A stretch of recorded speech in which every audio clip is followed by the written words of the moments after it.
Sadashiva Samarambam Shankaracharya Madhyamam Asmadacharya Paryantam Vande Guru Paramparam. Om Om Shanti Shanti Shanti Om. Namaste. Welcome. Bhagavad Gita 13th chapter. We are looking at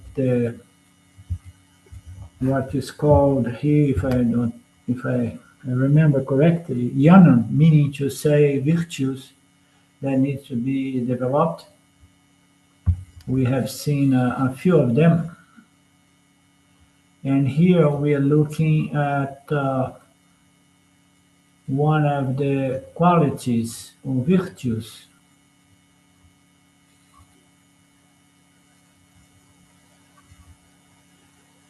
It is ahimsa, as we have, we have seen last class, ahimsa, no? And then Swami went into the psychology that usually we hurt others because we have those hurts inside, we feel hurt or we got hurt. And then we get hurt because the world is not behaving according to our expectations. And then we feel frustrated, basically, and we see in the world there are the other people.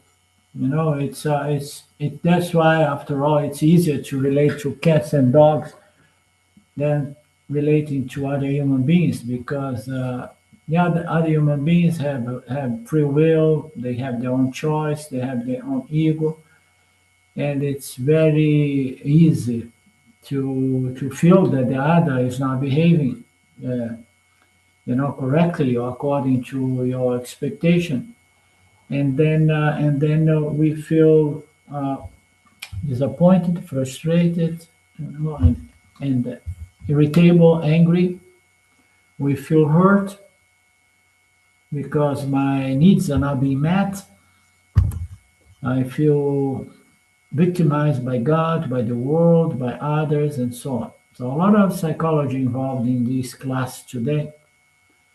And a hurt person tends to hurt others because one feels like I have to pass it on, I have to pass it on. So if somebody hurts me, the subconscious mechanism is I need to find a victim because I need to pass it on.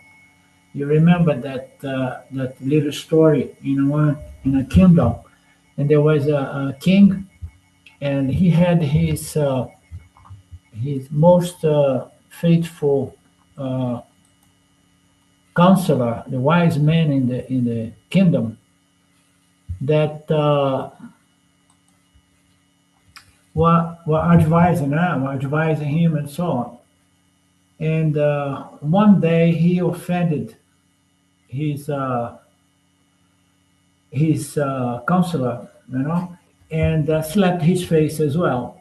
So the counselor could not do anything, otherwise he would have lost his head right there. And then he took the slap and the offense on, and later on went back to his wife and children. And then in the first opportunity, it passed it on to the wife. It just insulted her and also slapped her face, So this woman was like, this is unfair, but I cannot do anything. After all, he's my husband, and so on. And then she kept it in, but consciously or unconsciously, it passed it on to somebody else, And the whole thing, the moral of this story is that this offense and this hit, when this ahimsa went all around the kingdom, and then one day it got back to the king, and the king was offended and slapped by his own wife. You understand? If coming from wife, he cannot cut her head, he cannot do anything, but went all around and came back to him through his wife. So what it means that the people, when we get so much, it's so difficult, to live. We go through so many difficult, not properly resolved situations that leave these hurts inside every one of us. And when we see, we are passing it on unconsciously, you know. It's also in relate to if somebody is really resolved, you know, if one is a very you know, properly resolved, the ego has somehow deconstructed itself, it has refined itself. There is a larger wisdom and comprehension of the way this ignorance goes, and ahimsa keeps just propagating itself because everybody is hurting somebody else in thoughts, in words, or physically sometimes, you know. And then the yoni may not be subject to being hurt because he has a wisdom,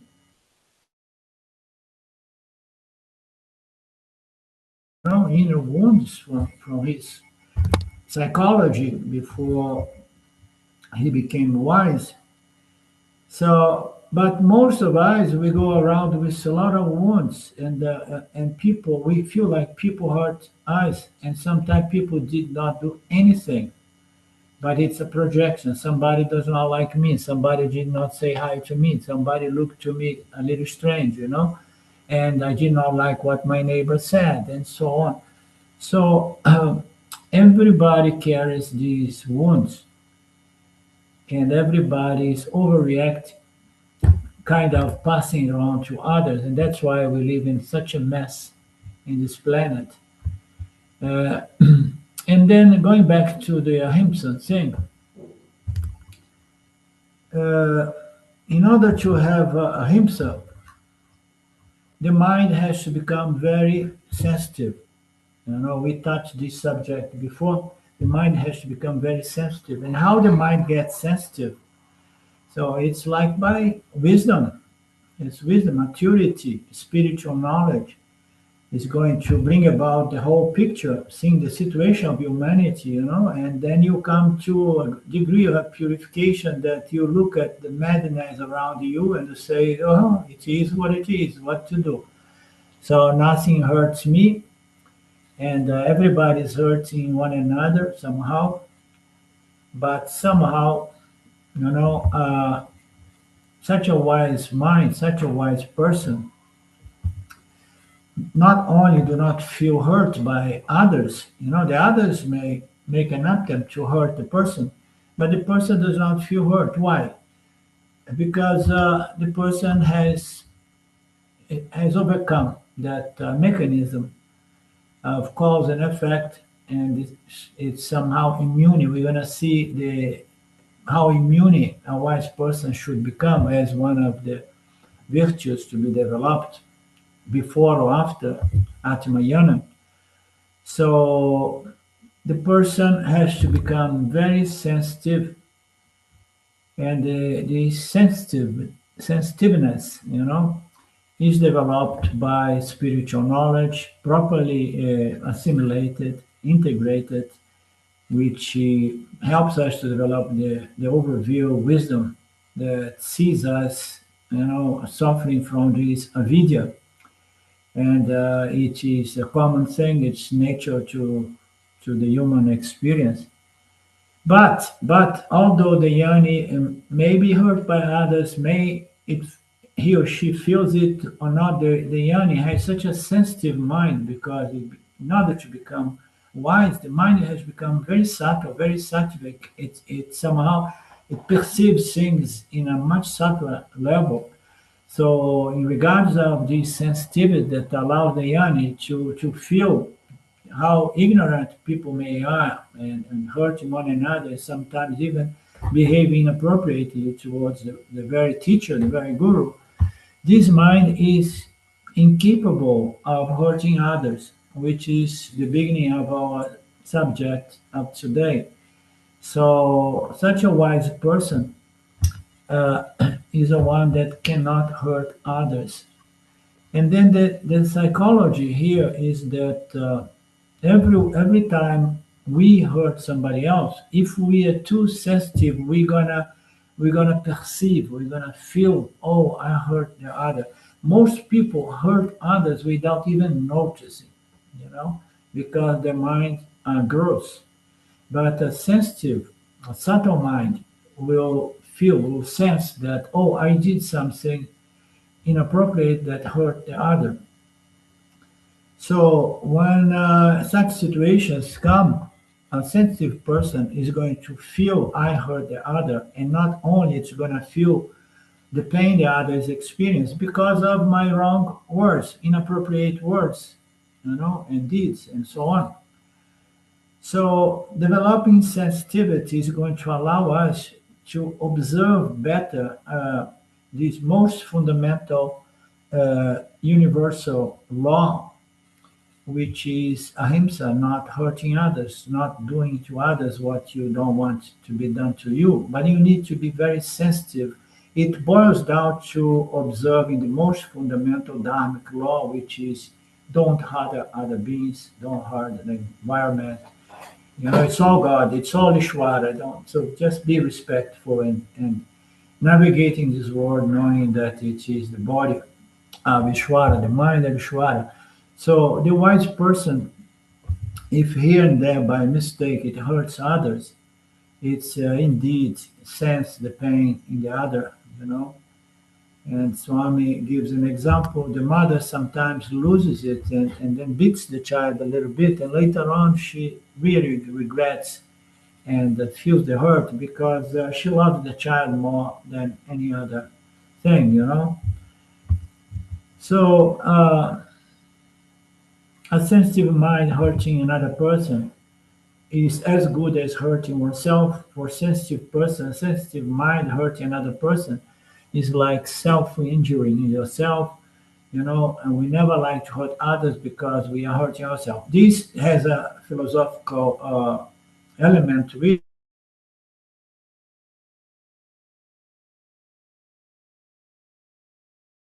The person is going to feel like, oh, it hurts myself as well, the same way I hurt others, I hurt myself. So the hurt is just being felt by me because I have a sensitive mind.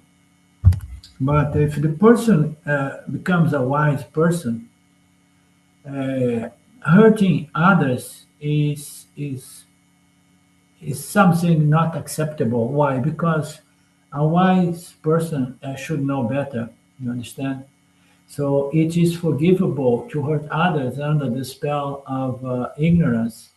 But if you are a little bit more wise, you know better. It's not acceptable. And hurting others is one thing. It's almost like I prefer to be hurt by others. I prefer others attempting to hurt me than me hurting others because hurting others is unacceptable once you have that kind of sensibility and awareness and observance, and objectivity towards you and the others. So at that level, hurting others is worse than hurting yourself or being hurt by others. So I'm just presenting a further element here. It's not that I don't want to hurt others because I'm hurting myself. It's because it's not acceptable to hurt any creature, any being, and anything, because everything is God. Okay. I know now. Now I see God behind everything. I see through. I see God. I see, and this is the purification of the mind, of the soul that starts seeing God through everything, and then it cannot misbehave with God. Therefore, it hurts in every sense to see hurt being inflicted on others. So there are a lot of psychology behind it. There is a little bit more of deeper psychology, which is more in terms of spiritual, religious psychology or wisdom. I cannot do that against God Himself. But the bottom line is once the sensitive person is aware of, has an objective view, it becomes very difficult, incapable of hurting another.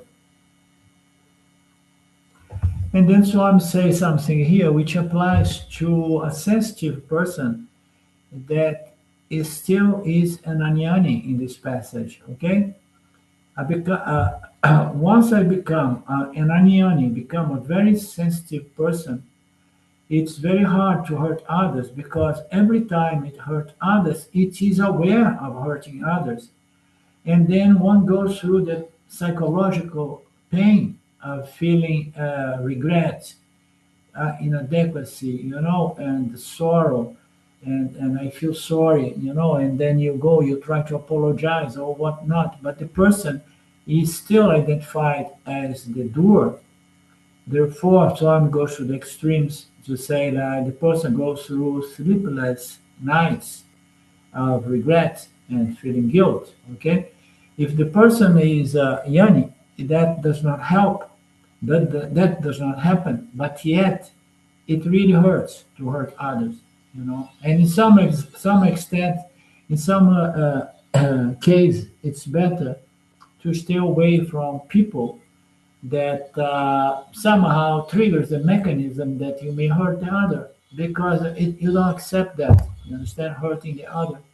And somehow the mechanisms and the trigger may be so profound and deep that when you see you said something that was hurtful, and it hurts because a sensitive person is aware, and a sensitive person uh, does not really accept that, although it does not feel guilt when something like that happens, because the sense of doership has broken somehow, but the person say, no, no, but still there is a hurt in hurting the other.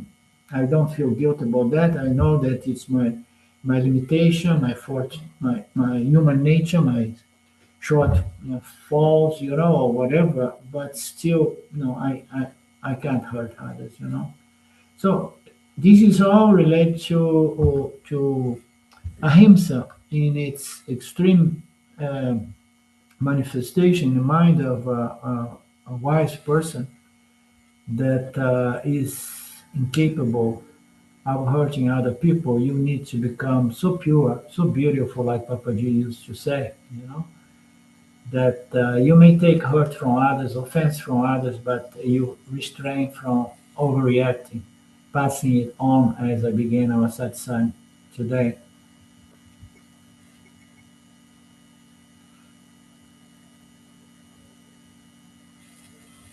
Therefore, following this value of ahimsa is possible if I make my mind very sensitive. So you have to have a sense, a sensitive towards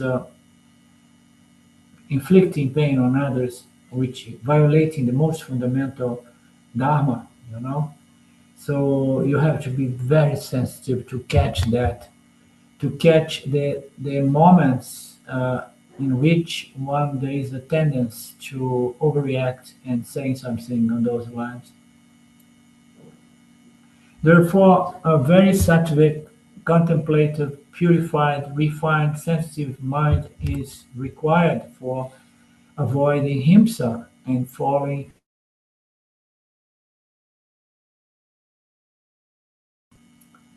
So you put yourself in the position of the other. Empathy allows love to take place, and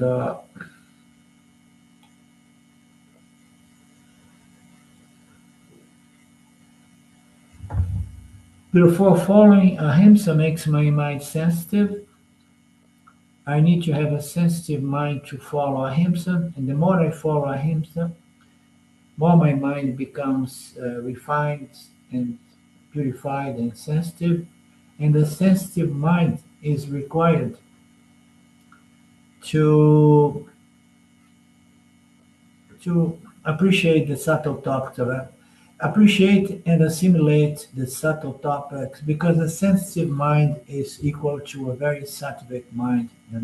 It sees things more clearly and avoids a dharma more clearly as well, more efficiently.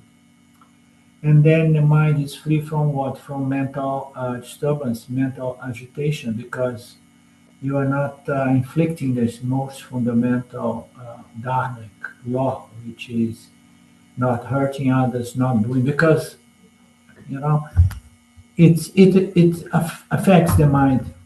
You know, somehow it affects the mind and prevents the mind from the quality of clarity of sattva guna to follow, to enjoy these teachings, so that it can be properly assimilated and internalized self-knowledge. You know? Therefore, ahimsa means a sensitive mind. And this one goes to the extent to say when we read the newspaper nowadays, we see in the TV, or for those of us that do not touch the TV, we see in the internet so much violence, so much genocide happened there in the Middle East. You know, so much insensitivity, so many people suffering, being murdered. You know, for the sake of these crazy people and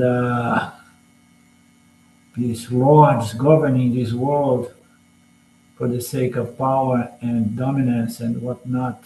So you feel the pain of people, you know. Of course, we always can say, okay, Ishwar, we trust you. We know it's all dharma, it's all karma, you know.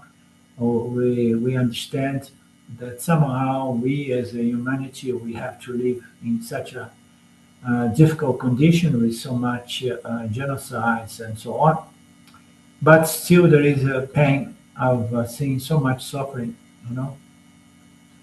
If a mind does not feel any pain, seeing so much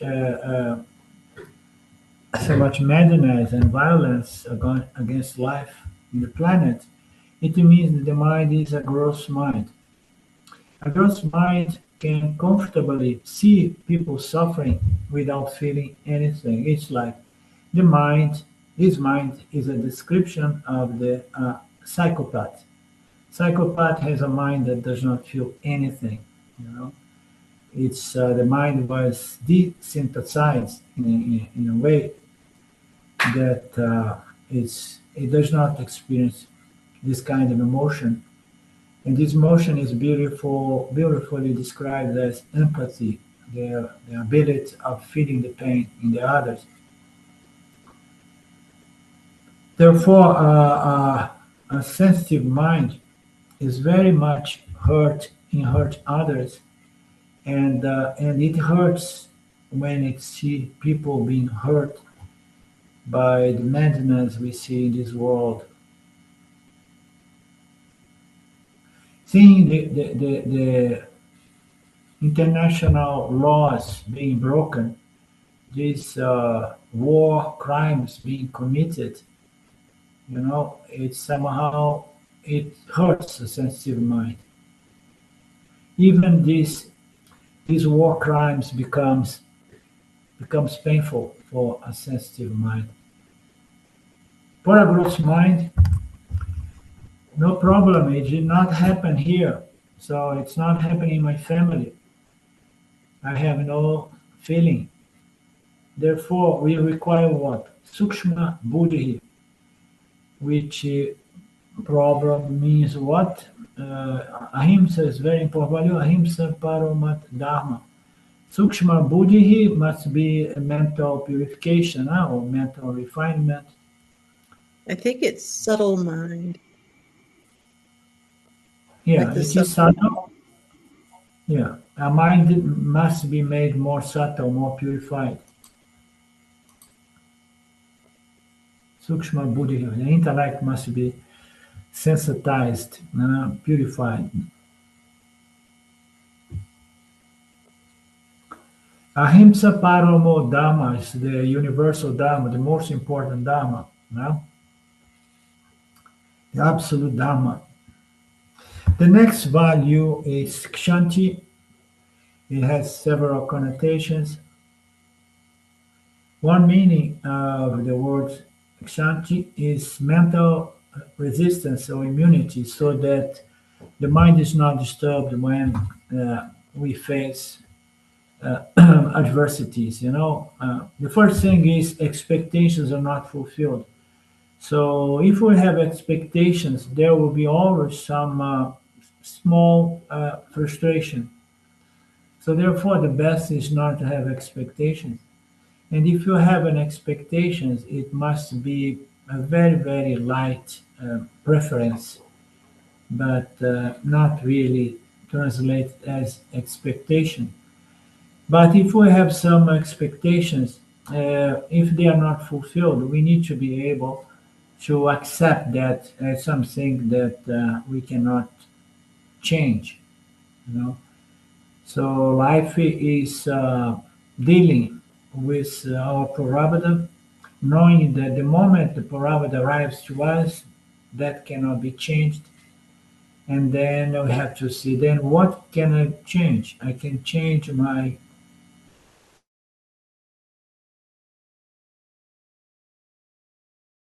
as a bhakta, I cannot change anything. That beautiful proverb. So give me the wisdom to know uh, what I to change what I can change and accept what I cannot change, and the discrimination to know the difference between them. It's very simple. As a bhakta, I cannot change anything.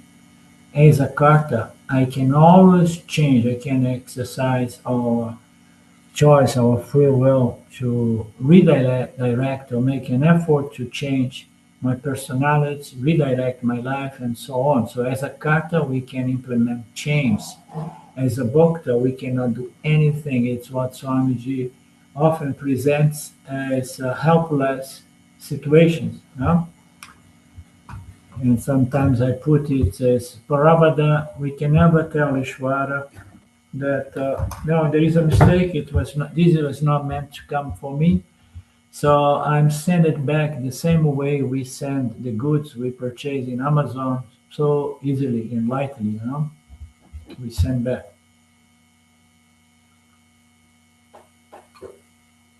So Sayat came to such an extreme that we have a kind of Amazon here as well, and Amazon in USA, it became so spoiled, the whole thing, that you buy and then you receive it, and then without any sense of responsibility, you can immediately send it back without any cost, just by saying, I don't care for it anymore, you know. Or any reason, I think no reasons, I just do not care. So just imagine, if we would have the power to live and telling Ishvara, so no, I'm sending it back to you, God, because I don't care for this Paravada. You know? No sense of responsibility.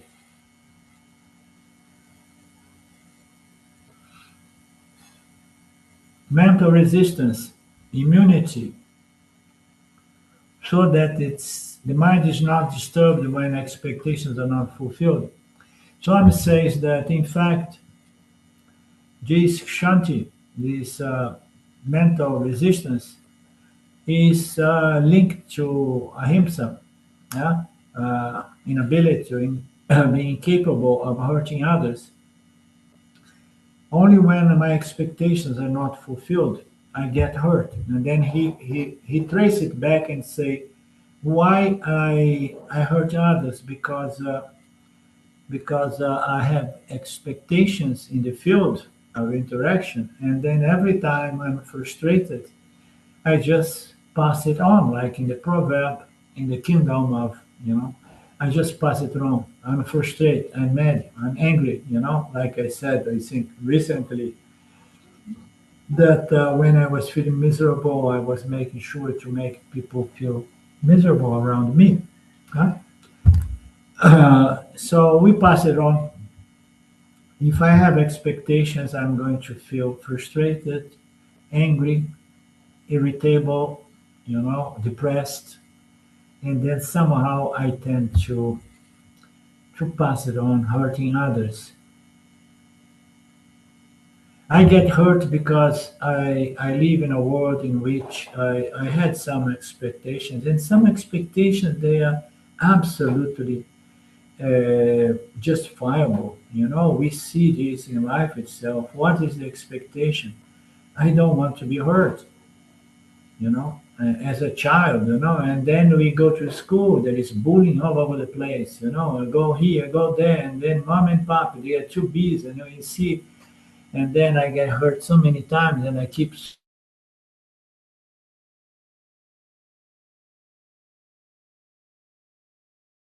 my childhood and early adult life and so on.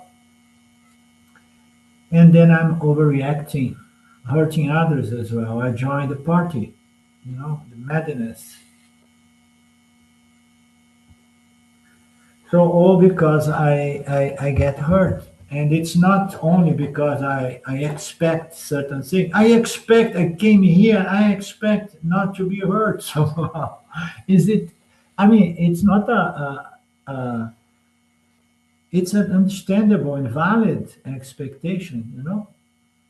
I don't want to be hurt. And then you get hurt when you see you are hurting others. Some people are born already hurting others. They come already with that so strongly, you know? When I used to live in India, my child was very small, and he always hanged out with some other children around the community of my first guru.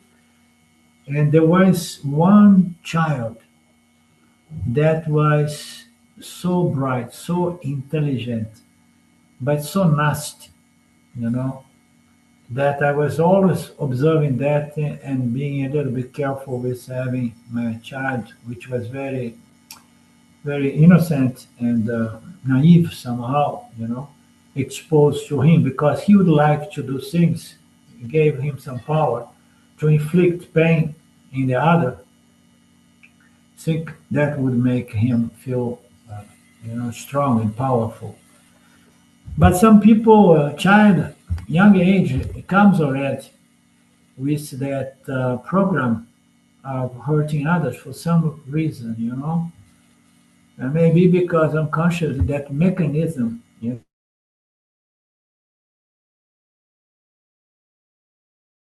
politics and war is the best defense is attacking, you know. So developing mental immunity, not having any expectations, so that my mind is not disturbed. If my mind is disturbed, I feel painful. I feel the pain.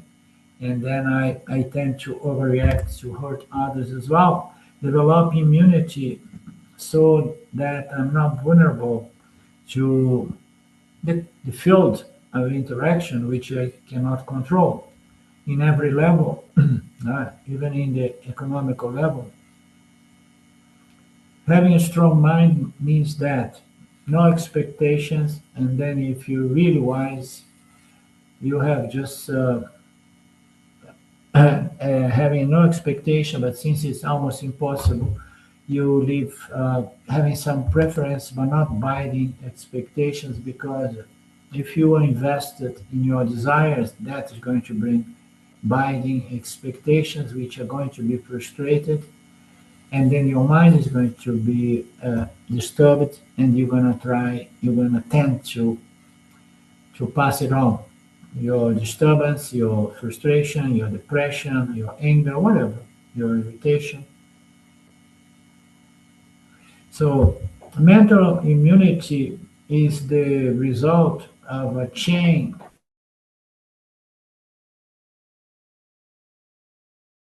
you know.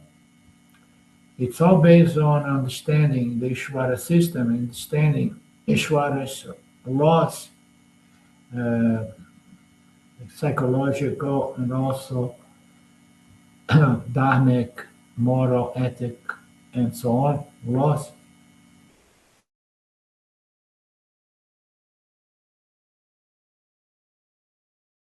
Live in harmony with this most fundamental dharma, which is ahimsa. So if I get there, of course I got there because I I understood that it's useless to build expectations upon things that I have no control because my parabola depends on so many factors. It does not depend only on my actions, but actions of everybody involved in this planet.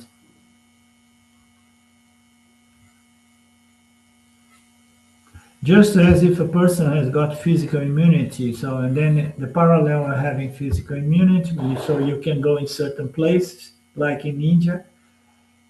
I was one of the reasons I stopped going there because I was getting ill again and again and again, being infected by germs and bacteria and so on. Everything used to be. I mean, I'm talking about a few years ago. Last time I was there, 6 years. But nowadays maybe a little bit better. I don't know. But I did not have immunity to live in that environment, so I had to stop going there. But for the Indians, no problem with the dirt water, dirt food, dirt air. They would not get sick.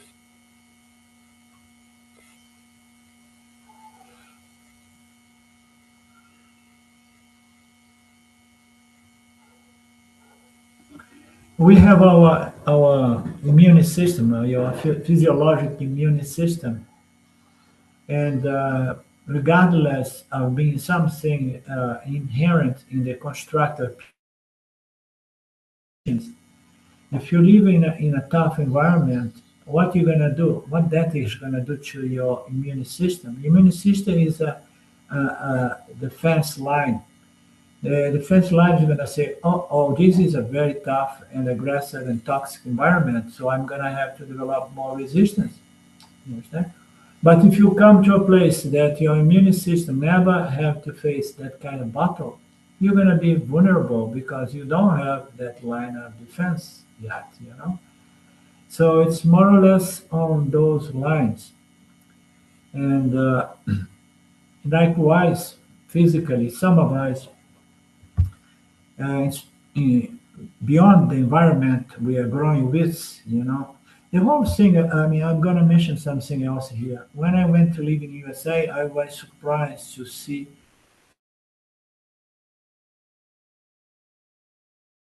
nothing. Everything had to be totally disinfected. So the water could not be live water. It had to be disinfected. Everything had to be pasteurized. A cheese, a raw milk cheese, which is alive, full of good things for our tummy, and no, it's prohibited. Why? Because there are possibilities of some germs or some parasites or some little things which are not good for you. Therefore, we kill everything. So the whole culture was like against all germs. And it was clear to me that there was lacking a certain understanding that we did not, if we did not have contact with these agents, we would not develop resistance. You understand? Immune system. And when the COVID came, it was the same thing. No, let's isolate and do not get in contact with this because it is lethal.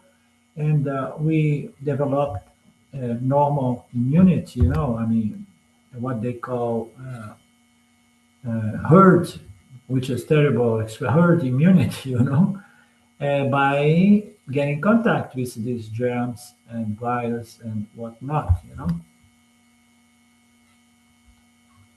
Anyhow, mental, emotional immunity is necessary, and you developed it not hiding in a cave, never getting in contact with the world because you don't want to experience any hurt, any mental disturbance. Some people they try to escape getting hurt in the world, but they don't develop mental, emotional strength, balance, immunity, because you have to put yourself there.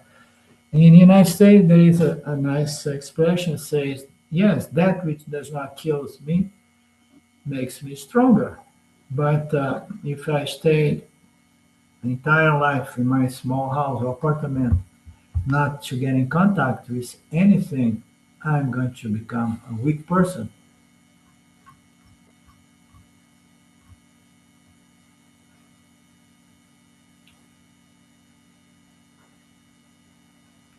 So next file, Swami does his recap saying that we dealt with Kshetran and Kshetranyam, and now we are dealing with another topic, which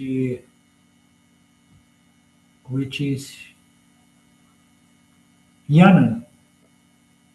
And Jnana here, as we have seen again and again in the past few classes, it does not mean Atma but it means the virtues that must be in check so that we assimilate Atma. And then I think I mentioned it last class that it's a very subtle line between the development of these virtues and the internalization of Atmayana. You know, it's not a clear cut thing. You know, you get in this yana in the beginning. It is indirect Atmayana, and then the process by which you convert this indirect Atmayana into direct Atmiyana, it goes hand in hand with the development of the virtues, which is an indication of certain degree of internalization, assimilation, and internalization. You understand? So you start developing. These virtues is already a sign that you are integrating the self-knowledge, you are internalizing this self-knowledge to the extent that virtues are showing up. Right? And this virtue sometimes is present as sadhanas or sadhanas that we need to follow. And I see it more like a checklist, okay, rather than sadhanas or virtues that I need to imitate. No, like in Christianity, you need to imitate Jesus or Christ so that you can become Christ-like. So I see it more like a checklist, you know. So how far I am with this development of these virtues, and here 20 virtues were given that they develop hand in hand with the assimilation of self-knowledge. So I'm says gaining self-knowledge does not take time. What takes time is cultivating these virtues, and it is a fact. Uh, Assimilating or internalize self-knowledge is sudden or it does not take time. But somehow preparing the mind for the assimilation and internalization of the self-knowledge takes some time. Okay, the same example of a fruit that falls suddenly, although it takes time to mature. So relatively easier, but cultivating these virtues involve time and effort, meaning to say as well that gaining indirect self-knowledge, it's relatively simple. You just need to have an intellect, understand more clearly what is satya, what's mithya, without make confusion between both, and then claiming your true nature to be atma, self, consciousness, satya, and everything mithya. So gaining this knowledge indirectly, academically or theoretically, it's relatively easy.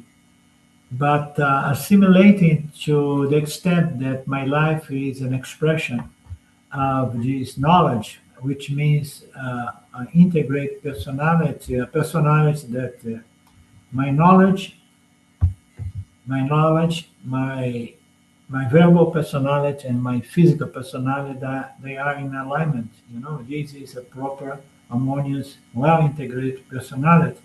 So now we get this knowledge. We don't want to go around carrying this academic self-knowledge. So, and then we have 20 virtues, which is a kind of checklist to see where I am at in regards to assimilating and internalizing or developing or reaping the fruits of this self-knowledge. Okay, so it's relatively easy to gain this indirect self-knowledge, provided the person has a good intellect, but maturing or developing these virtues, which is something similar to reaping the fruits of indirect self-knowledge. What is direct self-knowledge, which brings about this mental, spiritual, mental, emotional, psychological strength to navigate in this life with with a sense of equanimity, love, reverence to love, and love and empathy, reverence to life, love and empathy, and so on. Therefore, this is as important or more important than Vedantic study. He's saying that in assimilation, internalization, which brings about the development of these features of the personality, of these virtues, is more important than studying Vedanta. So this comes together with what has been happening with my group here in Brazil, and because after about 10 years, I start realizing that understanding this body of knowledge, the teachings of Vedanta, is the basic. It's the platform. It's very absolutely necessary. But stopping at that is useless because one is not going to be able to reap the fruits of direct self-knowledge. So I mean to say that people, some people are studying with me Portuguese language for 6, 7, 8, 9 years, but they stop at reading the books and listening to the teachings. I call the people who enjoy Shravana Moksha. Okay, they listen and then they feel their mind pacified by listening to this teaching. It's going to give certain peace and happiness to the mind when we read the scriptures, we study the scriptures, or listen to the exposition of the scripture. But if it's not followed by profound meditation, which is manana, which manana is more a contemplation upon the teachings itself to see if there is any vagueness or doubts or question or lack of confidence in what is being exposed. So manana, but then nididhyasana, I became aware that it is what missing, especially when I saw people after years begin going around with vanity in their words and expressions to say, Aham Brahmasmi, I have already this knowledge, all is good, and so on. Because I could sense that was coming from the ego, from the ahamkara. Yeah? And what was missing was a deep meditation, which is, it needs a mind that goes in deep silence, and we see that deep silence, do this inquire in the most comprised manner, which was what Ramana Maharaj presented to us. Ask yourself, who am I? What am I? You know. So here in Vedanta, we have the possibility of learning what we are through the entire Vedantic process, and studying the scriptures of the Upanishad. But ultimately, we need to go down to the base and just contemplate on this reflection of consciousness upon our subtle body, which produces the aham. And the aham is more often than not identified with the features of itself, the body, mind, sense complex. And this very aham, which is the definition of Jiva has to discriminate, discern what it is. If it is the body, mind with all the attributes of the gunas, or if it is pure limitless consciousness, whether it is this reflection or it is the original consciousness. And it has to be done in such a subtlety that reminds me of the pointers, the instructions given by Nisargadatta and Ramana Maharaj, you know.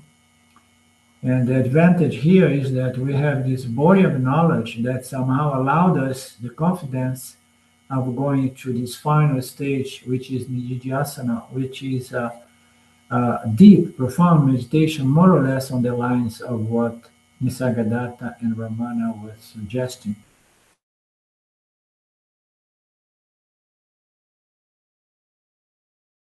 Fourth, gaining self-knowledge on the academic level is relatively easy. Therefore, this is an important, or more important than studying the scriptures or listening to the teacher.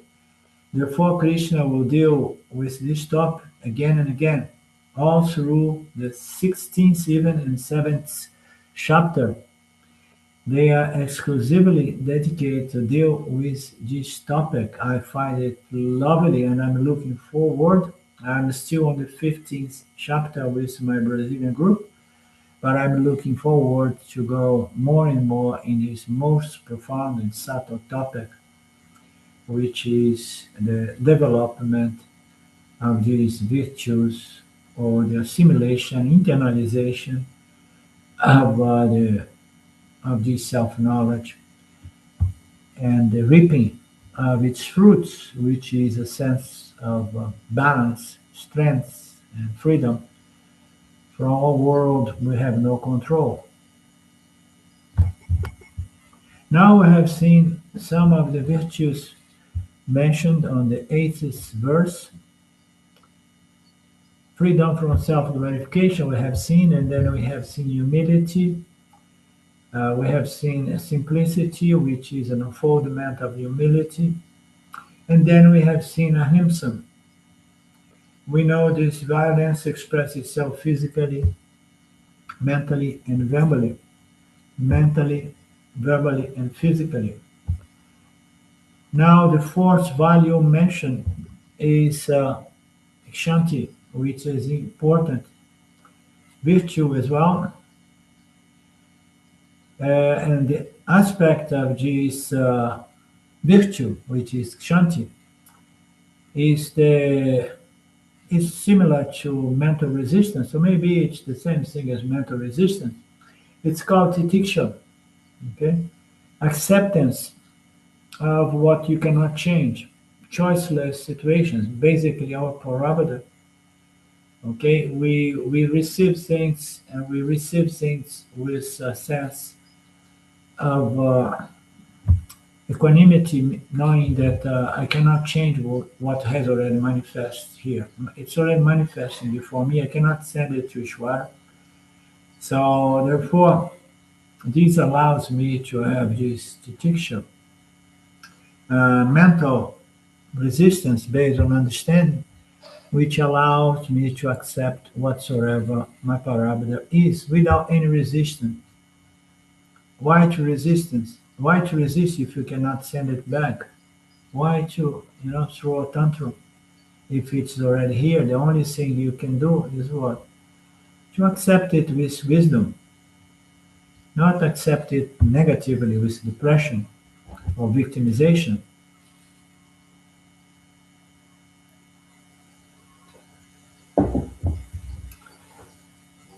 A human being have free will and we have the capacity to somehow influence our words and deeds. But there are many things we have no.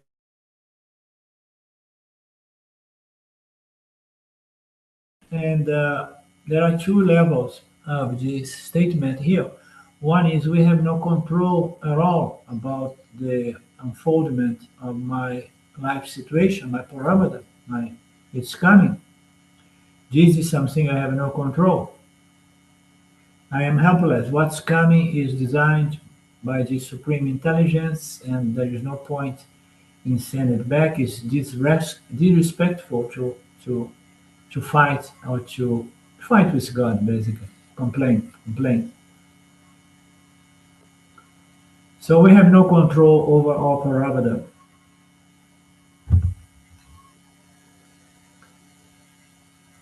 Krishna used the word in the second chapter, apariharya artha. Artha means a situation, parihata means helpless, that which I have no saying.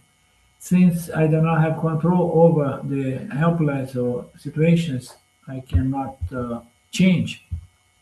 The only thing I can do is to accept with wisdom. This acceptance must be backed up by a deep understanding that Prabhupada cannot be sent back.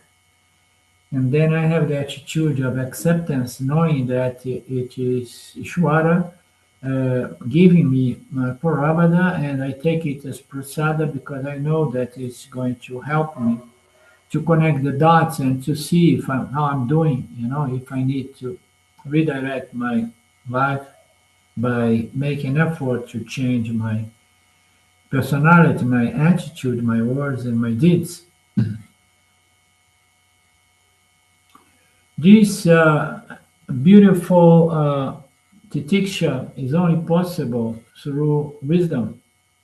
Acceptance with wisdom is going to give me the strength to accept things. And Swami goes into a concept that sometimes he brings in, and there are many things we cannot change. Now he brings the Parabada in three levels. The Parabada of the past I cannot change. The Parabada of this moment I cannot change. And the Parabada of the future is an anticipation. The person is going to project and say, oh my God, I'm getting some tough Parabadas here. In the past, when I look back, there was so many trouble. And now I'm still getting Parabadas but I know that I have been improving. And now I have a certain expectation that Parabada may be better, although I know that the Parabada manifests only, influenced not only by my actions, but the words and deeds of entire humanity. So we may find ourselves in a lot of challenge or difficult situations due to a generalized war in the world war, let's say. And then we did not do anything to produce the war, you know, or we did by our acquiescence, maybe we could say. But the fact is that things of the past I cannot change, things happening right now I cannot change, but I can project a future in which my Prabhupada can be influenced by my words and deeds of today, my attitudes, words, and deeds of today. You know. So there is very little I can control in the past.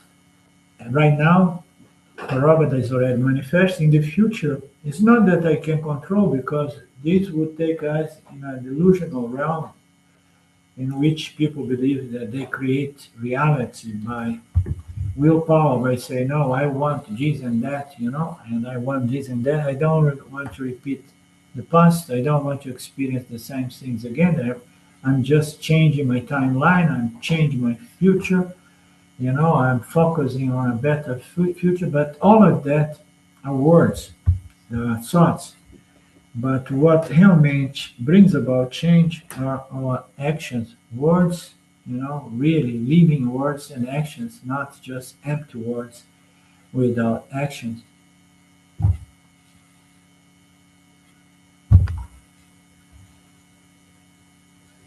So the future is what we may be able to impact positively. We don't have total control whether we say, oh no, my future now I have total control. It's not like that. Our conscious mind, our intentions are very small before the entire mind as the unconscious mind, the causal mind, as we want. There will be pressure, ignorance, force pressing ourselves to repeat the same past mistakes as well. But we can put up a fight, we can make an effort to improve ourselves so that our actions may be more in harmony with the Dharma, the laws and principles of the Lord. so that I may benefit of a better product in the future, and the entire humanity and people around may benefit as well. So the only thing we can impact in some way is the future through our attitudes, words, and deeds. Wisdom is the base of this transformation. Changing a personality is not easy. It takes time. It requires patience, effort, determination, patience. So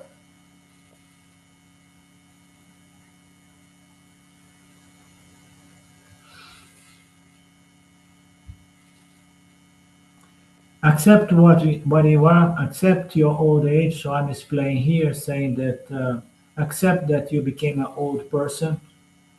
Accept the wrinkles, the gray hair. Don't try to fake your age, or doing some face upliftings, and so on.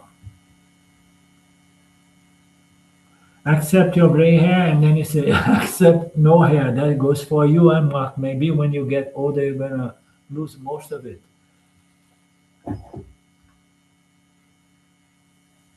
Yeah, slowly, slowly it's going. Yeah, Never mind.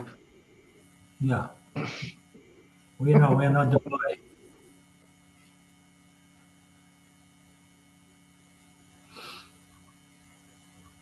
The present is also already here. We cannot do anything about that.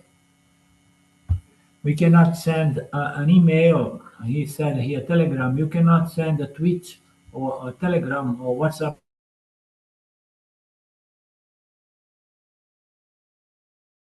It's unacceptable. So I have no choice regarding what is manifest. Accepting the past and the present is wisdom. Is tiksha. It is mental emotional resistance. The more resistance I have, the more you suffer mental emotional disturbance, the less tiksha you have.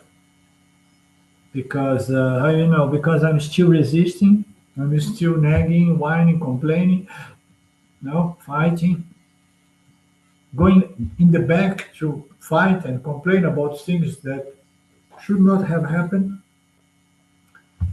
fighting with things that are happening right now, resisting, it's a sign of lack of wisdom.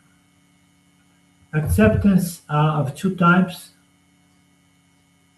One is a good health acceptance, and the other is unhealth acceptance. So the wisdom is going to allow a health acceptance. I accept things as they are, but that does not bring me down psychologically, mentally, or much less spiritually. I understand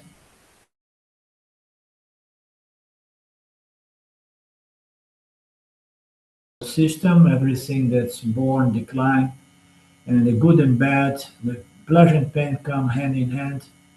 So I accept with wisdom without feeling depressed or victimized or resentful. None of that is possible. No bitterness. Some people develop bitterness in life because they do not get this spiritual wisdom. Self-pity, victimization is a negative sort of acceptance. Acceptance with anger, revengefulness. This is unhealth titiksha, unhealth acceptance, and so on. A mind which accepts the situation with bitterness will dwell upon the situation all the time, or the mind which accepts the situation with bitterness, means you say negative acceptance, will dwell upon the situation all the time, murmuring, grumbling, whining, saying it should not have happened or whatever. Why me? Why did it happen to me? this person is going to be on its way to experience depression.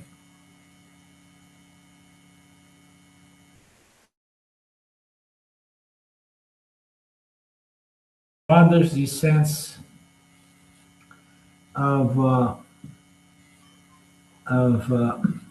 bitterness or depression, frustration, you distribute that attitude to others, and therefore an unhealthy acceptance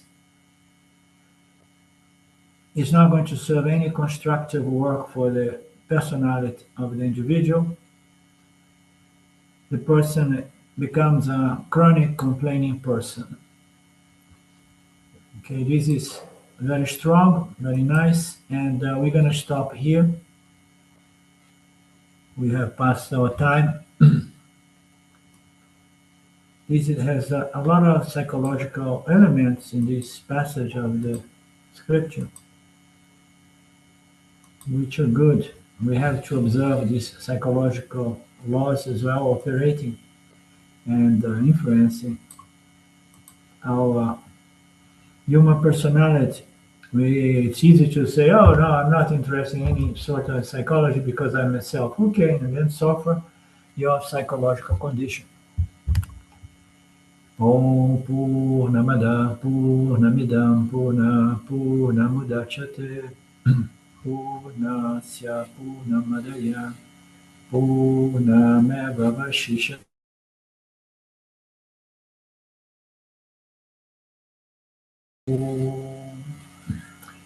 Om Namaste. We meet again tomorrow, right? Okay. Thank you. Thank you. See you tomorrow. Thank you, Ananda. Thank you. Bye-bye. Okay. Bye now.